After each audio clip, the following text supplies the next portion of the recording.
గాజాలో గజగజ వణుకుతున్న వేళ ఇజ్రాయెల్ మరణ శాసనం లిఖిస్తున్న సమయంలో కీలక పరిణామం చోటు చేసుకుంది. G7 దేశం పాలస్తీనాను స్వతంత్ర దేశమని ప్రకటించింది. బ్రిటన్, కెనడా, ఆస్ట్రేలియా ప్రధానులు కీలక ప్రకటన చేశారు.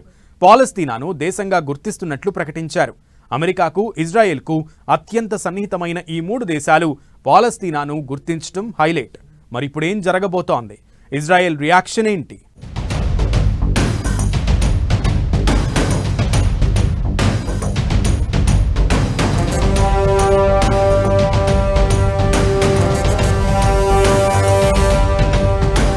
పాలస్తీనా స్వతంత్ర దేశం, G7 దేశం ప్రకటన, ఆస్ట్రేలియా, కెనడా, బ్రిటన్ దేశాల ప్రకటన. మరి దీనిపై ఇజ్రాయెల్ రియాక్షన్ ఏంటి? ప్రకటన చేస్తే సరిపోతుందా? What next? అసలు మిగతా దేశాలు ఎందుకు ప్రకటించట్లేదు? పాలస్తీనా భవిష్యత్ ఇకపై ఎలా ఉండబోతోంది? ఇజ్రాయెల్ దెబ్బకు గాజా గజగజ వణికిపోతోంది. వందల కొద్దీ బాంబులు, భూతల దాడులతో మరణ శాసనం రాస్తోంది ఇజ్రాయెల్. ఇలాంటి తరుణంలో బ్రిటన్, కెనడా, ఆస్ట్రేలియాలు కీలక నిర్ణయం తీసుకున్నాయి. గాజావాసులున్న భూభాగాన్ని స్వతంత్ర పాలస్తీనా దేశంగా అధికారికంగా గుర్తిస్తున్నట్లు ప్రకటించాయి. పాలస్తీనాను దేశంగా అధికారికంగా గుర్తించొద్దని అమెరికా, ఇజ్రాయెల్ నుంచి తీవ్ర స్థాయిలో ప్రతిఘటన ఎదురవుతున్నా బ్రిటన్ తమ స్వీయ నిర్ణయానికే కట్టుబడి ఉంటుందని ఆ దేశ ప్రధాని స్టార్మర్ అన్నారు. ఆ తరువాత కెనడా, ఆస్ట్రేలియా ప్రధానులు కూడా ఇలాంటి ప్రకటన చేశారు. ఫ్రాన్స్ త్వరలో పాలస్తీనాను గుర్తించనున్నట్లు తెలిపింది.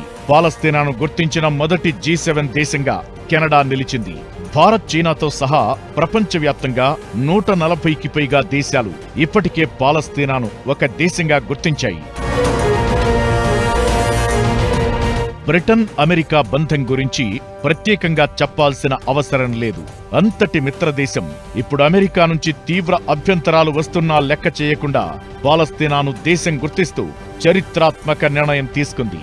దీనికి ఇజ్రాయెల్, అమెరికా నుంచి తీవ్ర వ్యతిరేకత వచ్చినా బ్రిటన్ ప్రధాని కేర్ స్టార్మర్ పట్టించుకోలేదు. హమాస్ మిలిటెంట్లను లక్ష్యంగా చేసుకుని 2023 నుంచి గాజాపై ఇజ్రాయెల్ యుద్ధం చేస్తోంది. అయితే అక్కడ అమాయక జనాలు బలవుతూ తీవ్రస్థాయి మానవతా సంక్షోభం ఏర్పడుతోంది. ఇలాంటి పరిస్థితుల్లో గాజాలో కాల్పుల విరమణ పాటించాలని, ఐక్యరాజ్యసమితి సాయమందేలా చూడాలని, దీర్ఘకాల శాంతికి అంగీకరించాలని ఇజ్రాయెల్ను బ్రిటన్ కోరుతోంది. దీనికి ఒప్పుకోకుంటే పాలస్తీనాను దేశంగా గుర్తిస్తామని జూలైలోనే స్టార్మర్ చెప్పుకొచ్చారు. అయితే ట్రంప్ ఈ మధ్య బ్రిటన్ వెళ్లినప్పుడు ఈ ఆలోచనను వ్యతిరేకించారు. అయితే ఇప్పుడు స్టార్మర్ మాత్రం చరిత్రాత్మక నిర్ణయం తీసుకున్నారు. ఆస్ట్రేలియా, యూకే, కెనడాల నిర్ణయాన్ని ఇజ్రాయెల్ ప్రధాని నెతన్యాహు తప్పుబట్టారు. మీరంతా పాలస్తీనాను దేశంగా గుర్తించినంత మాత్రాన సరిపోదని, దానిని వాస్తవ రూపంలోకి తీసుకురావడం అసాధ్యమంటూ కొట్టిపారేశారు.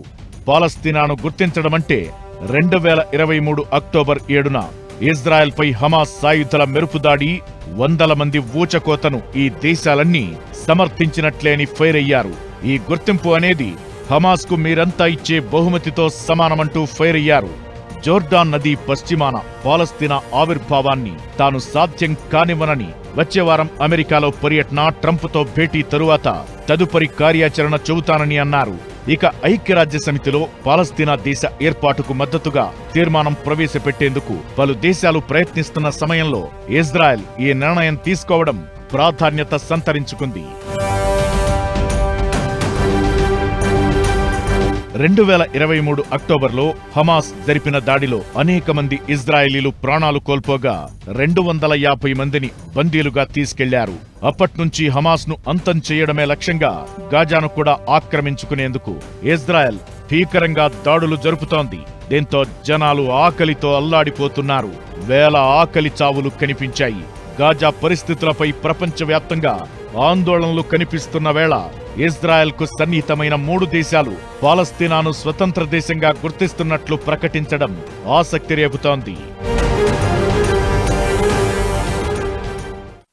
పాలస్తీనాను స్వతంత్ర దేశంగా గుర్తించిన దేశాల జాబితాలో ఇప్పుడు మరో 3 దేశాలు చేరాయి.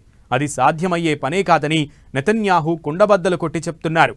మరిప్పుడు పాలస్తీనా భవిష్యత్ ఎలా ఉండబోతోంది? అసలు పాలస్తీనా ఎందుకు స్వతంత్ర దేశంగా మారలేదు?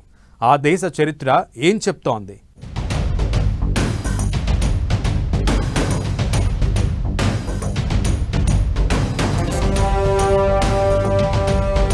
మొదటి ప్రపంచ యుద్ధంలో ఓడిపోయాక ఒట్టోమన్ రాజ్యపతనం ప్రారంభమైంది. అప్పట్నుంచి 100 ఏళ్ల పాటు పశ్చిమాసియా భౌగోళిక రాజకీయాలపై ఫ్రాన్స్, బ్రిటన్ల ఆధిపత్యం కొనసాగింది. యూదుల కోసం ఒక దేశం అవసరమని 1917లో బాల్ఫోర్ తీర్మానాన్ని చేశారు.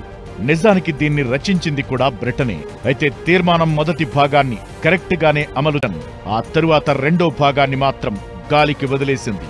పాలస్తీనియన్ల పౌర మత హక్కులకు ఎలాంటి అవరోధాలు సృష్టించకూడదని రెండో భాగంలో తీర్మానించినా అది ఇజ్రాయెల్ కారణంగా అమలుకు నోచుకోలేదు.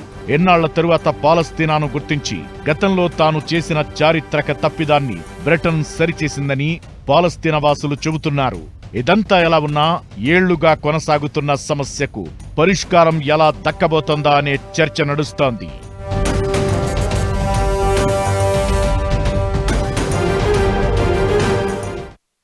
ఒక పక్కన ఇజ్రాయెల్, మరో పక్కన పాలెస్తీన్ ఉండాలని చాలా దేశాలు ఎప్పటి నుంచో చెప్తున్నాయి. ఉదాహరణకి భారతదేశం కూడా 2 స్టేట్ సొల్యూషన్ గురించి చాలా గట్టిగా చెప్పడం జరిగిందండి. బ్రిటన్, ఆస్ట్రేలియా, కెనడా, పోర్చుగల్ ఏవైతే అనౌన్స్ చేశాయో 2 స్టేట్ సొల్యూషన్ అని, అది ఒక విధంగా చూస్తే కొత్త డెవలప్మెంట్ అండి. ఎందుకంటే ముఖ్యంగా బ్రిటన్ కానివ్వండి, ఆస్ట్రేలియా కానివ్వండి, ఇవన్నీ కూడా ఇజ్రాయెల్ కి పెద్ద ఎత్తున మద్దతు పలుకుతూ ఎప్పటి నుంచో ఇజ్రాయెల్ కి సపోర్ట్ చేస్తున్నాయి.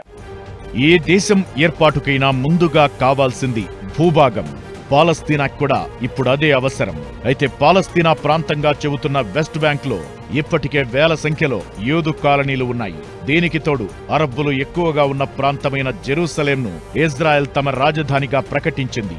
అమెరికా సహా చాలా దేశాలు దానిని గుర్తించాయి కూడా. దీంతో భౌగోళికంగా ప్రత్యేక పాలస్తీనా దేశం ఏర్పాటు చేయడం కష్టమే. ఇలాంటి తరుణంలో ఇప్పుడు ఉన్న ఒకే ఒక్క పరిష్కారం 2 దేశాల పరిష్కారం. 1947లో మొదటిసారి ఈ ప్రతిపాదన వచ్చింది.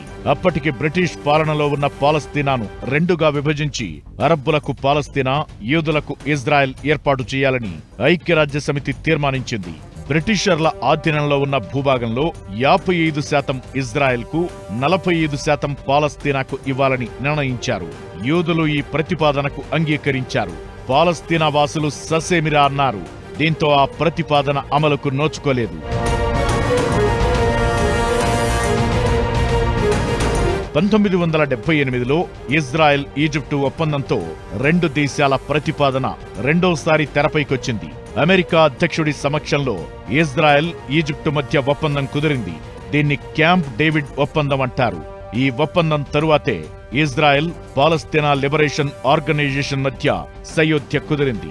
1993 నుంచి 95 మధ్య జరిగిన ఓస్లో ఒప్పందాలతో ఇజ్రాయెల్ను యూదు దేశంగా గుర్తించేందుకు పిఎల్ఓ అంగీకరించింది. పాలస్తీనా ప్రతినిధులుగా పిఎల్ఓతో సంప్రదింపులకు, పాలస్తీనా స్వయం పాలన అథారిటీ ఏర్పాటుకు ఇజ్రాయెల్ ఒప్పుకుంది.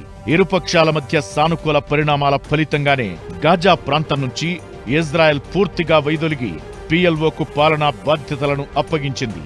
అయితే గాజాలో జరిగిన ఎన్నికల్లో పిఎల్ఓ స్థానంలో హమాస్ గెలవడంతో సీన్ మారింది.